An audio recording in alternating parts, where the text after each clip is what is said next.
नमस्कार, आप सभी का स्वागत है। जैसा कि आप लोगों को पता है यूपीएससी का इंटरव्यू चल रहा है। लगातार हम कैंडिडेट से बात कर रहे हैं और यूपीएससी की जर्नी में किन किन बातों का विशेष ध्यान देना चाहिए, पूरी की पूरी जानकारी वीडियो के माध्यम से होने वाली है। मैम इंटरव्यू देकर आए हैं, कैसा इंटरव्यू रहा पूरा अनुभव जानेंगे। और मैडम ने अभी तक जो शुरू से लेकर अभी तक जो अनुभव किया है यूपीएससी की जर्नी के दौरान, सारा एक्सपीरियंस आपको शेयर करने वाली हैं। मैडम बहुत बहुत स्वागत है आपका और वेलकम आपके लिए। और क्या कहना चाहेंगी एस्पिरेंट के लिए जो शुरुआत करने वाले हैं, और आपका अनुभव क्या रहा आज का? हाँ, मेरा नाम गगनदीप कौर है और मैं हरियाणा की रहने वाली हूँ। और मैं बीएससी नॉन मेडिकल की स्टूडेंट थी और मैं लास्ट 6 सालों से यूपीएससी की प्रेपरेशन कर रही हूँ और ये मेरा फाइनल अटैम्प्ट था। मैं सभी से यही कहना चाहती हूँ कि अपने सपनों पे यकीन रखें और मेहनत करते रहिए और आप एक दिन ज़रूर सफल होंगे। अच्छा, इंटरव्यू कैसा रहा मैडम? इंटरव्यू काफ़ी अच्छा रहा। जो डैफ से ही क्वेश्चन सर पूछे गए हैं। और एक्सपेक्टेड लाइन पे इंटरव्यू था, अच्छा था। बहुत फ्रेंडली एनवायरनमेंट होता है, कोई वो वहाँ पे ग्रिलिंग नहीं होती।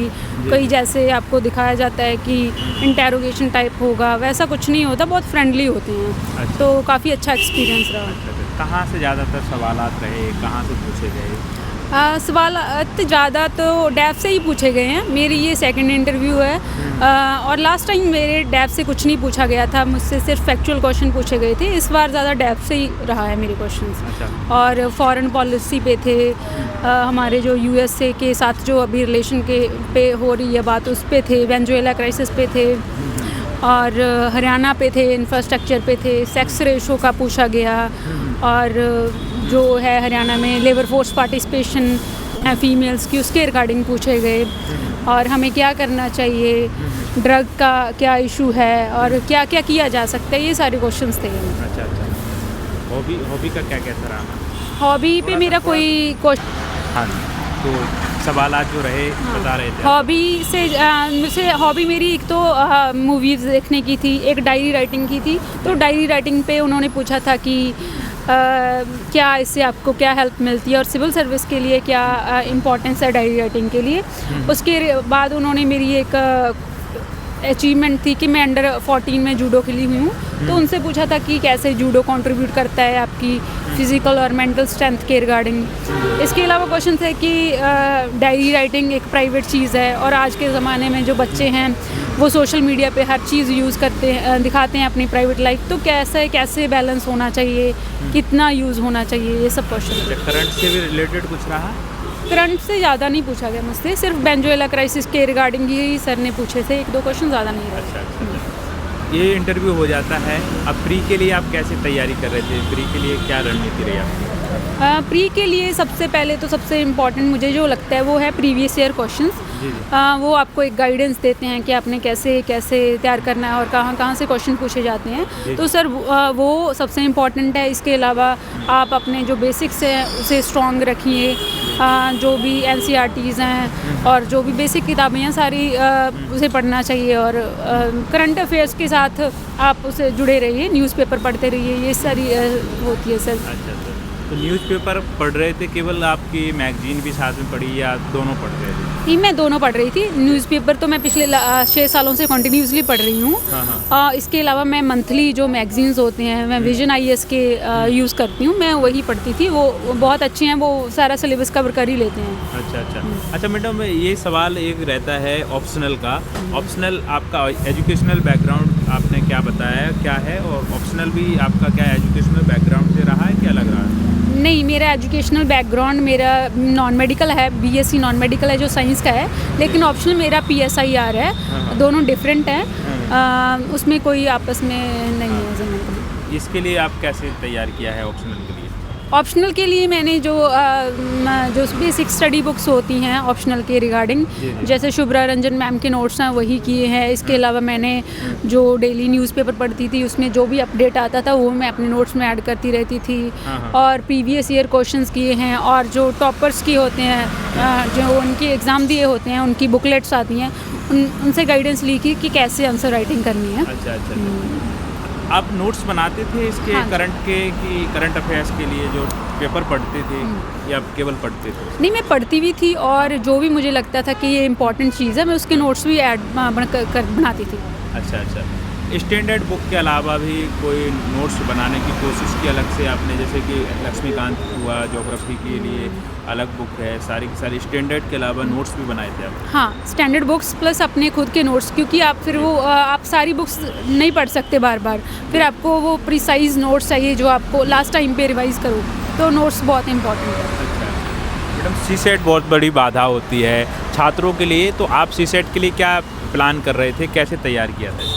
सी सेट मेरे लिए उतना डिफ़िकल्ट नहीं था, क्योंकि मैं साइंस मेरा बैकग्राउंड है और मैथ मेरा स्ट्रॉन्ग था। जी जी। तो मैंने मैथ के लिए वही हमने कोर्स भी लिया था, और जो क्वेश्चंस है मैंने उसकी बहुत प्रैक्टिस की। एक्चुअली आता तो प्रैक्टिस से ही है। हाँ। और इसमें सबसे जो कॉम्प्रिहेंशन वगैरह होती है उसमें गाइडेंस मिलती है प्रीवियस ईयर क्वेश्चन से, उनकी आंसर की निकालो कि कैसे कैसे आंसर एक्सपेक्ट करते हैं यूपीएससी। तो प्रीवियस ईयर क्वेश्चन ही सबसे बड़े इसमें आपकी हेल्प कर सकते हैं। अच्छा, पीवाईक्यू की बात कर रहे हैं, तो पीवाईक्यू कितने सालों के लिए, प्री के लिए कितने सालों के लिए, मेंस के लिए आपने? मैंने मेंस के लिए पिछले 10 सालों से किए थे, प्री के लिए भी मैंने पिछले 10 साल के प्रीवियस ईयर किए थे। अच्छा, 10 साल की। तो क्या आप पीवाईक्यू को आप कैसे एनालिसिस कर रहे थे? ऑप्शनल बाई कर रहे थे या क्वेश्चन केवल देख रहे थे या पढ़ रहे थे, क्या कर रहे थे? मैं क्वेश्चन नहीं, हाँ, सॉल्व्ड बुक्स आती हैं कि जो क्वेश्चन होते हैं उसके आंसर भी दिए होते हैं। जी जी। तो मैं वो क्वेश्चन भी पढ़ती थी, मैं आंसर भी करती थी, और जो मेरे खुद के बनाए हुए नोट्स हैं मैं उसमें अगर मुझे लगता है कि कुछ ऐड करने की बात है तो मैं वो भी ऐड करती थी। तो अपडेट करते रहना बहुत ज़रूरी है। अच्छा अच्छा। और प्रीवियस ईयर के आपको एक एक सैम्पल मिलता है कि ऐसे ऐसे क्वेश्चन पूछे जाते रहे हैं, और उससे ये भी एक एक्सपेक्टेशन होती है कि वो रिपीट भी हो जाते हैं बहुत बार, तो आपको बहुत हेल्प मिलती है उसमें।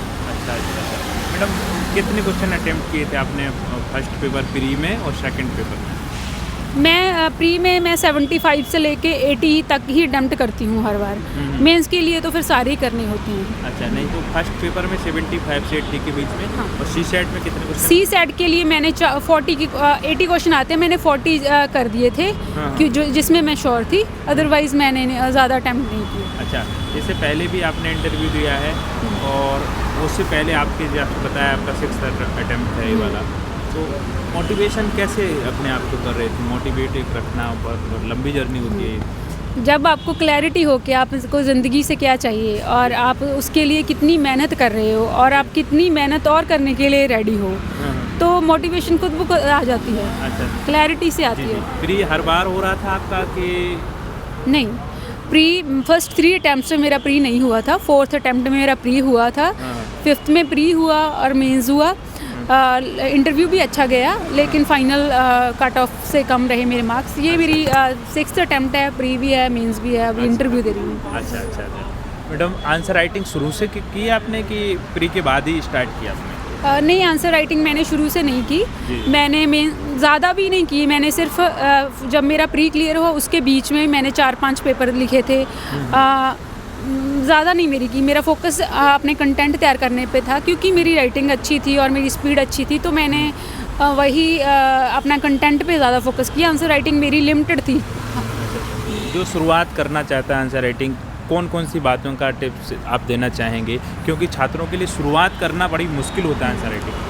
उसके लिए आपको, मुझे लगता है कि सबसे बड़ा जो हेल्प मिलती है वो जो किसी ने पहले लिखे हुए आंसर्स हैं उसको देख के आपको सीख मिलती है कि कैसे आंसर लिखने हैं। तो मार्केट में बहुत सारी बुक्स मिलती हैं, जैसे टॉपर्स के आंसर लिखे होते हैं, तो आप उससे गाइडेंस ले सकते हैं कि कैसे कैसे आंसर लिखने हैं, और आप उसना लिखना स्टार्ट करें, फिर आप इम्प्रूव करते रहिए। आप दूसरों के देखें कि दूसरे कैसे लिख रहे हैं, और आप उसमें इम्प्रूवमेंट करते रहिए जो आप लिख रहे हो, डाटा ऐड करते रहिए, करंट के साथ लिंक करते रहना चाहिए। ये सारी चीज़ों का ध्यान रखना चाहिए। एथिक्स और ऐसे, इसके लिए आजकल छात्रों का ये सवाल रहता है, इसके बारे में बताएंगे कैसे तैयार किया? और ये काफ़ी स्कोरिंग सब्जेक्ट है, तो क्या कहते हैं? ऐसे के लिए मैंने मुदित सर की एक बुक आती है फिलोसफिकल ऐसे, वो की थी। और एग्जांपल्स मैंने रियल लाइफ से, जो भी मुझे लगता था कि ये यहाँ पे ऐड हो सकती है रियल लाइफ में, वो मैंने सारी एग्जांपल्स ऐसे में लिखी। ऐसे ही एथिक्स में होता है, आपको रियल लाइफ की एग्जांपल उठाकर वहाँ देनी है, क्योंकि थ्योरी तो सिर्फ एथिक्स में भी थ्योरी तो सिर्फ अपने 20-30% ही लिखनी होती है, 70% आपने उसने रियल लाइफ के साथ रिलेट करना होता है, एग्जांपल्स देनी होती है। तो अपनी रियल लाइफ से ऑब्जर्व करते रहिए और वही एग्जांपल यूज़ आती है एग्ज़ाम में। अच्छा। सारी की सारी हमारी बातें हो चुकी हैं। अब एक छात्रों के लिए कुछ बोलना चाहें, जो शुरुआत करने वाले हैं, तो उनके लिए क्या कहना चाहते हैं?